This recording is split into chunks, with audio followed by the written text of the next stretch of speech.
Hello दोस्तों, RV study point में आप सभी लोगों का स्वागत है। दोस्तों, आज हम देखने वाले हैं मॉडर्न हिस्ट्री। मॉडर्न हिस्ट्री में हमारा आज का टॉपिक है साइमन कमीशन। Simon commission. दोस्तों, ये जो टॉपिक हम डिस्कस कर रहे हैं एनसीईआरटी बेस है, एनसीईआरटी वन लाइनर है, जो कि सभी परीक्षाओं के लिए बहुत ही महत्वपूर्ण है। तो चलिए आज के टॉपिक को हम डिस्कस करते हैं। सबसे पहले है साइमन कमीशन, जिसे श्वेत कमीशन के भी नाम से जाना जाता था, किस वर्ष नियुक्त किया गया था। तो साइमन कमीशन को किस वर्ष नियुक्त किया गया था? तो ये किया गया था वर्ष 1927 ईस्वी में, वर्ष 1927 ईस्वी में। लेकिन साइमन कमीशन भारत कब आया था? तो ये आया था 3 फरवरी वर्ष 1928 में, वर्ष 1928 में भारत आया था। आगे देखते हैं, श्वेत कमीशन के नाम से क्यों जाना जाता था? साइमन कमीशन को श्वेत कमीशन के नाम से क्यों जाना जाता था? तो इसको इसलिए जाना जाता था क्योंकि इस कमीशन में कोई भी भारतीय व्यक्ति नहीं था, कोई भी भारतीय व्यक्ति नहीं थे। सारे के सारे क्या थे? सारे के सारे इसमें अंग्रेज थे। ठीक है, तो इसलिए इसे श्वेत कमीशन के नाम से भी जाना जाता है।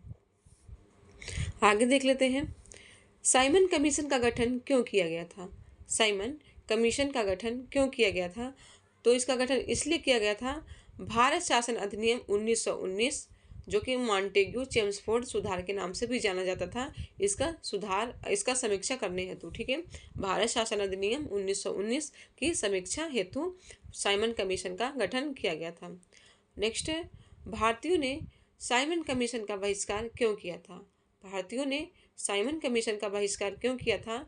तो क्योंकि इसमें कोई भी भारतीय सदस्य नहीं था, क्योंकि इसमें कोई भी भारतीय सदस्य नहीं था, सारे के सारे क्या थे? अंग्रेज थे। आगे देखते हैं, साइमन कमीशन के विरोध में हुए लाठीचार्ज में लाला लाजपत राय घायल हुए तथा कुछ दिनों बाद उनकी मृत्यु हो गई। तो साइमन कमीशन के विरोध में लाठीचार्ज हुआ था, जो कि लाला लाजपत राय घायल हो गए थे और उनके कुछ दिन बाद उनकी मृत्यु हो गई थी। नेक्स्ट है, पंजाब केसरी की उपाधि किसे दी गई थी? पंजाब केसरी की उपाधि किसे दी गई थी? तो ये दिया गया था लाला लाजपत राय को, लाला लाजपत राय को। आगे देखते हैं, साइमन कमीशन को किस अन्य नाम से भी जाना जाता है? साइमन कमीशन को किस अन्य नाम से भी जाना जाता है? तो वो है श्वेत कमीशन। श्वेत कमीशन या व्हाइट कमीशन के नाम से भी जानते हैं साइमन कमीशन को। आगे देखते हैं, साइमन कमीशन की नियुक्ति किसने की थी? साइमन कमीशन की नियुक्ति किसने की थी? तो वो किए थे बर्किनहेड ने, बर्किनहेड ने। नेक्स्ट है, साइमन कमीशन का समर्थन किसने किया था? साइमन कमीशन का समर्थन किसने किया था? तो वो किए थे डॉक्टर भीमराव अंबेडकर ने, डॉक्टर भीमराव अंबेडकर ने। आगे देखते हैं, साइमन आयोग की नियुक्ति के समय किसके द्वारा भारतीयों के समक्ष सर्वसम्मति से संविधान बनाने की चुनौती रखी गई थी? तो साइमन आयोग की नियुक्ति के समय किसके द्वारा भारतीयों के समक्ष सर्वसम्मति से संविधान बनाने की चुनौती रखी गई थी? तो वो थे बर्किनहेड, बर्किनहेड। ठीक है, बर्किनहेड थे। आगे देखते हैं, मुस्लिम लीग के एक विद्रोही गुट ने किसके नेतृत्व में साइमन आयोग का समर्थन किया था? तो मुस्लिम लीग के एक विद्रोही गुट ने किसके नेतृत्व में साइमन आयोग का समर्थन किया था? तो वो थे मोहम्मद शफी के नेतृत्व में, मोहम्मद शफी के नेतृत्व में। आगे देखते हैं, मोतीलाल नेहरू की अध्यक्षता वाली समिति ने अगस्त 1928 में अपनी रिपोर्ट प्रस्तुत की, जिसे नेहरू रिपोर्ट के नाम से जाना गया। इस रिपोर्ट में भारत के नए डोमिनियन संविधान का प्रारूप प्रस्तुत किया गया था। तो इसमें मोतीलाल नेहरू की अध्यक्षता वाली समिति ने अगस्त 1928 में अपनी रिपोर्ट प्रस्तुत की, जिसे नेहरू रिपोर्ट के नाम से भी जाना जाता था। इस रिपोर्ट में भारत के नए डोमिनियन संविधान का प्रारूप प्रस्तुत किया गया था। ठीक है, तो ये हमने देखा साइमन कमीशन। अब आगे हम देख लेते हैं सविनय अवज्ञा आंदोलन। ठीक है, सविनय अवज्ञा आंदोलन। तो चलिए देखते हैं।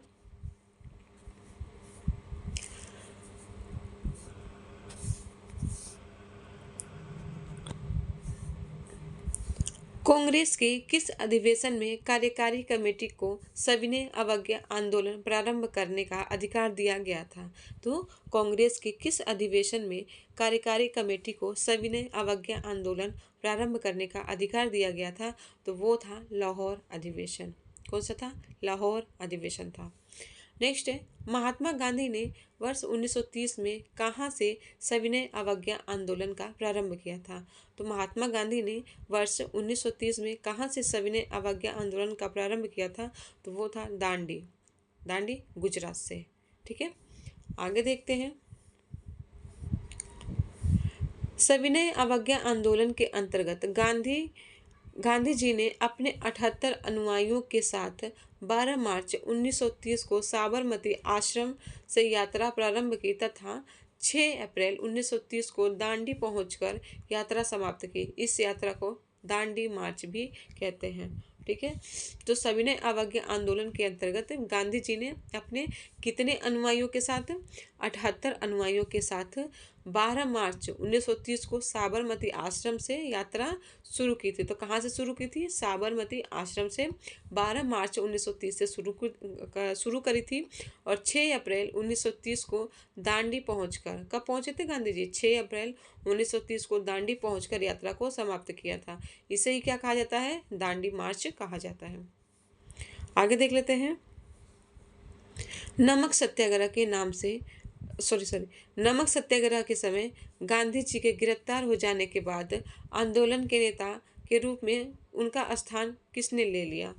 तो नमक सत्याग्रह के समय गांधी जी के गिरफ्तार हो जाने के बाद आंदोलन के नेता के रूप में उनका स्थान किसने ले लिया था? तो वो थे अब्बास तैयब जी, अब्बास तैयब जी ने। आगे देखते हैं। गांधी जी ने किस विदेशी पत्रकार को दांडी मार्च के समय अपने साबरमती आश्रम में ठहराया था? तो किस विदेशी पत्रकार को दांडी मार्च के समय गांधी जी ने अपने साबरमती आश्रम में ठहराया था? तो वो थे web Miller, web Miller. Next है, महात्मा गांधी धरासना नमक गोदाम पर कांग्रेस कार्यकर्ताओं के धावे के समय किस स्थान पर थे? तो महात्मा गांधी जी धरासना नमक गोदाम पर कांग्रेस कार्यकर्ताओं के धावे के समय किस स्थान पर थे? तो वो थे यरवदा जेल में। कहाँ पे थे? यरवदा जेल में थे। नेक्स्ट है, खान अब्दुल गफ्फार खान ने लाल कुर्ती आंदोलन प्रारंभ किया था, जिसका मुख्य उद्देश्य अंग्रेजों को भारत से बाहर निकालना। तो खान अब्दुल गफ्फार खान ने लाल कुर्ती आंदोलन क्यों शुरू किया था? क्योंकि जो अंग्रेज लोग थे उनको क्या करना? भारत से बाहर निकालने के लिए खान अब्दुल गफ्फार खान ने लाल कुर्ती आंदोलन को प्रारंभ किया था। आगे देख लेते हैं।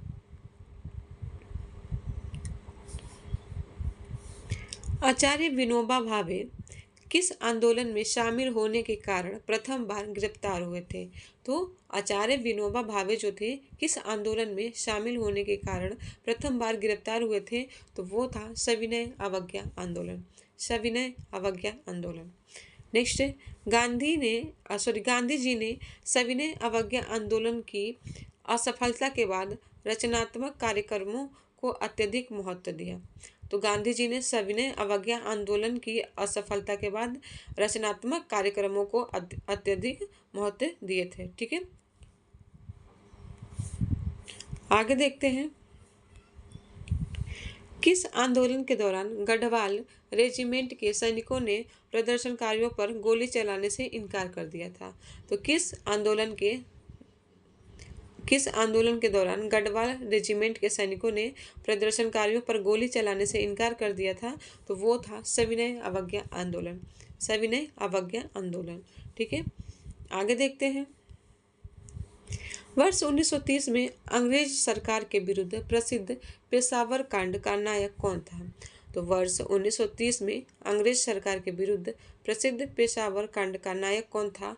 तो वो थे वीर चंद्र सिंह गढ़वाली, वीर चंद्र सिंह गढ़वाली।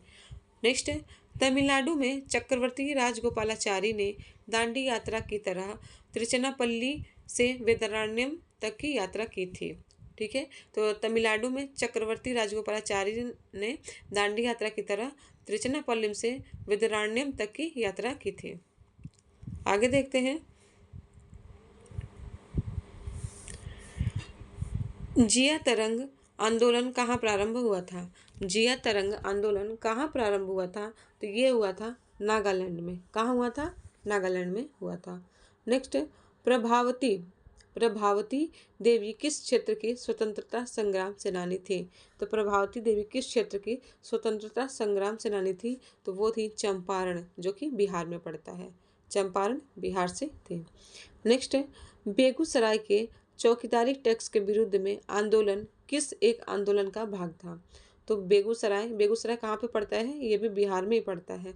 बेगूसराय के चौकीदारी टैक्स के विरुद्ध आंदोलन किस एक आंदोलन का भाग था? तो वो था सविनय अवज्ञा आंदोलन।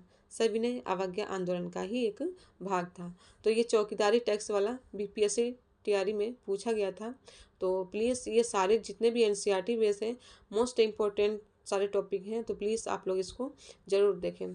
दोस्तों, आज के लिए इतना ही। आज हमने डिस्कस किया सविनय अवज्ञा आंदोलन और साइमन कमीशन। आई होप कि ये सीरीज आपको अच्छा लगी होगी। प्लीज़ अगर आपको ये सीरीज पसंद आ रही है तो लाइक, शेयर और सब्सक्राइब जरूर करें। Thank you so much. मिलते हैं आगे नेक्स्ट टॉपिक में। Thank you so much.